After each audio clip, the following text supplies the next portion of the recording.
Good morning, Mr. Abed. This is a privilege for us to be with you, and we really happy that you accept to get this interview with us.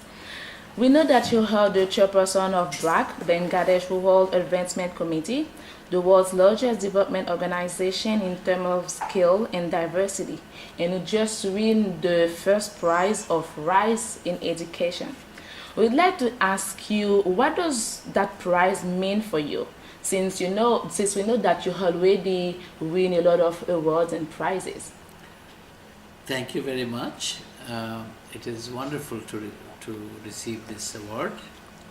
Um, this award is for education, and I have worked for the last 40 years on education, educating children, educating youth, and educating young men and women in university.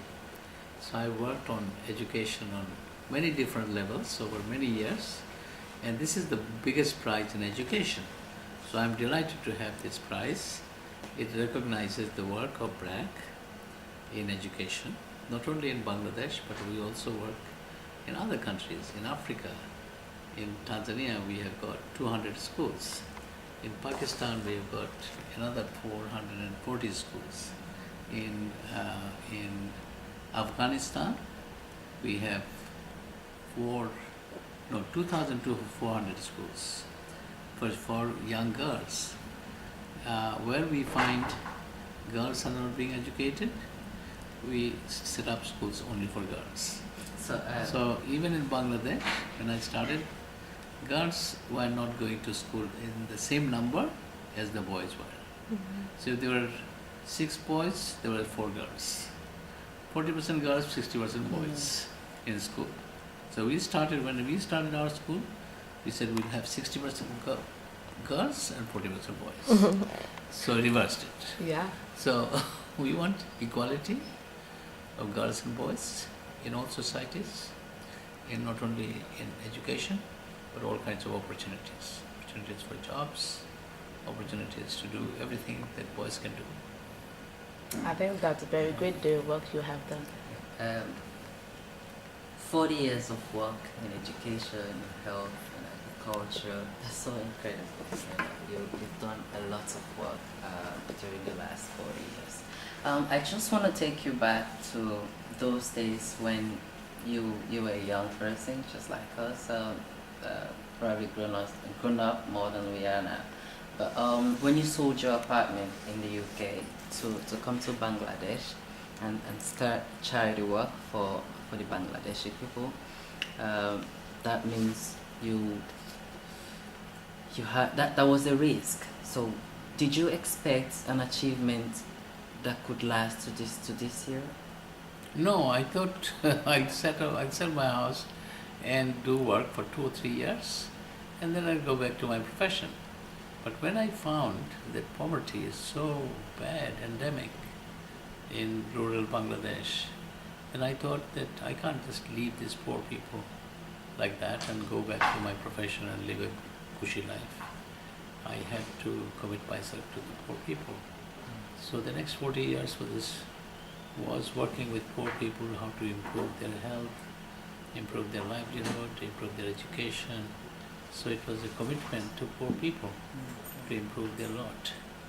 And now that we have worked in Bangladesh for many years, now I am committing myself to poor people in Haiti, in countries in Africa, and in poor countries in Asia. Okay. Then you studied in Bangladesh, and after you expand your work in many other regions.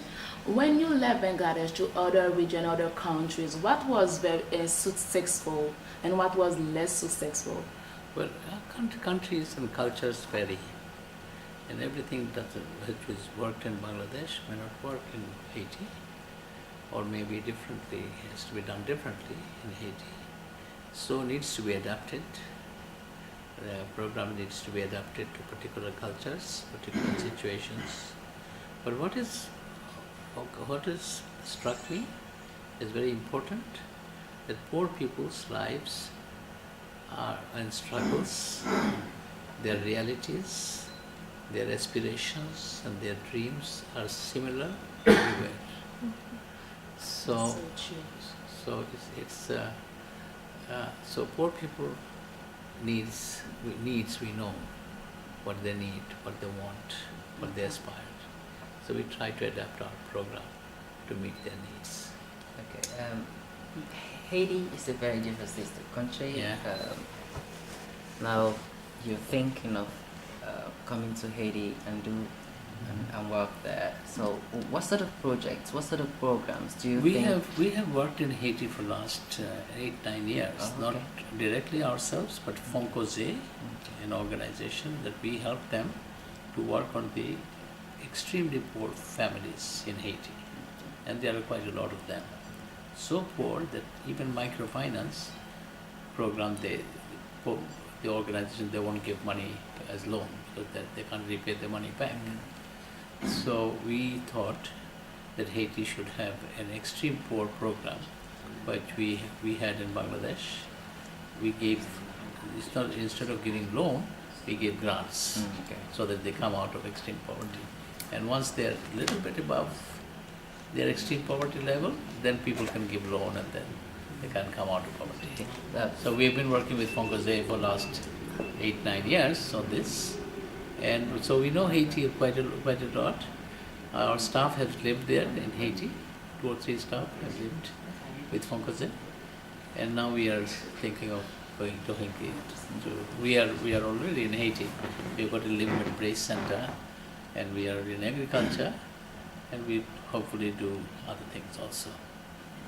So 40 years of work in charity, working in different countries. What do you consider your greatest achievement? As I said, that my greatest achievement was in education. Getting 5 million very poor children going through my primary education. Many of them have gone into university, now become doctors, engineers, all kinds of things that people aspire to. So even poorest people can have good life given opportunity. Can be like you and me. So poorest people are not stupid. The only problem they have got is that they don't have the resources. So all of us are similar. Human beings are not very dissimilar. And given opportunity, every nation, every poor family, every poor men and women, young children can have similar kind of future. So we need to provide opportunities for them. And one thing I've learned from your experience, it is when we invest in education, we actually invest in other fields too, because we are forming future economics, future doctors, and it's like we are doing this, we are investing in many fields at the same time. Yeah, Yeah. you are investing for the future of your nation, Yeah, that's one. future welfare of your nation, future progress of your country and your people. Yeah. So one last question. The World Innovation Summit for Education focuses on innovation. It's 2 in 1 question. What are the innovation techniques that the BRAC is developing to tackle the education system? And secondly, to what extent are you confident that WISE is able to tackle the problem of education across the globe? WISE is a foundation which is, they are trying to bring in the best practice from various parts of the world to so that one could learn from each other. So if I'm doing something in Bangladesh, you are doing something wonderful in Haiti, I learn from you, and if you learn from me. So WISE is a conference, annual conference, where innovations come from various countries and you learn from each other. That's helpful, because if there is no other forum, how would we know who is doing what? So the WISE provides that platform through which we learn from each other. So that's a wonderful opportunity. It didn't exist before for WISE, so it's wonderful. Secondly, innovation from each country. One learns, but then it's not exactly the same way we work in Bangladesh. You should work in Haiti. You should adapt it. And innovation is adaptation of known techniques into your own culture in such a way that it works. And that's what innovation is all about. Innovation and discovery are different things. innovation is doing things in a different way, which is known. I would like to ask a last question as well to be called. Okay. So we know you already work too much in Africa. Do you have other plans in Africa? Africa, I'd like to add on 1 or 2 other countries, like Malawi, Rwanda, Mozambique, and some Francophone African countries like Cameroon, Mali, places like that. Do you have any plans for Ghana? Ghana is doing so well that I feel that I don't need to go there. Ghana is doing very well, and my Ghana I like very much, of course, to work in. But Ghana doesn't need me that much, then rather poorer countries need me. Okay, finally, so final question.